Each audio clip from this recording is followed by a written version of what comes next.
আজ বিকাল ৩টা থেকে চালু হচ্ছে চার্ক মোবাইল ইন্টারনেট। সকল মোবাইল ডাটা ব্যবহারকারী গ্রাহক ৩ দিনের জন্য ৫ জিবি ডাটা বোনাস পাবেন। সন্ত্রাসীদের পরিকল্পিত ধ্বংসযজ্ঞের কারণে সারা দেশে ইন্টারনেট সেবা ব্যাহত হয়েছে, যার ফলে আমাদের সরকারি ও বেসরকারি সেবা সহ ফ্রিল্যান্সার এবং ইন্টারনেট ব্যবহার করে মোবাইল ফিন্যান্সিয়াল ওয়ালেট ব্যবহারকারীদের যোগাযোগ ও আর্থিক লেনদেন ব্যাহত হয়েছে। বাংলাদেশ সেনাবাহিনীর সহযোগিতায় আমরা ধ্বংসকৃত ফাইবার অপটিক্যাল কেবল ও ইন্টারনেট সংযোগ মেরামত করতে সক্ষম হয়েছি এবং ইতিমধ্যে সারা দেশে ব্রডব্যান্ড সেবা চালু করা হয়েছে।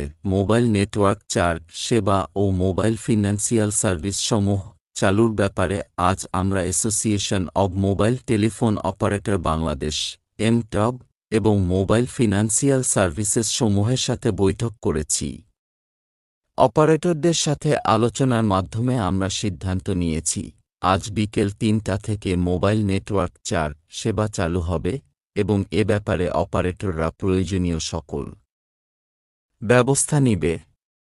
পাশাপাশি ইন্টারনেট সংযোগ বাধাগ্রস্ত হওয়ার ফলে গ্রাহকদের ক্রয়কৃত ডাটার মেয়াদ শেষ হয়ে যাওয়ায় তারা আর্থিক ক্ষতির সম্মুখীন হয়েছে। এই বিষয়ে মোবাইল অপারেটরদের সাথে আলোচনার মাধ্যমে আমরা সিদ্ধান্ত নিয়েছি সকল ইন্টারনেট ব্যবহারকারী গ্রাহক ৩ দিনের জন্য ৫ জিবি ইন্টারনেট বোনাস পাবে। পলক চার্ক মোবাইল নেটওয়ার্ক পুনঃস্থাপন প্রসঙ্গে মোবাইল অপারেটরদের সাথে বৈঠক শেষে সাংবাদিকদের সাথে মতবিনিময়কালে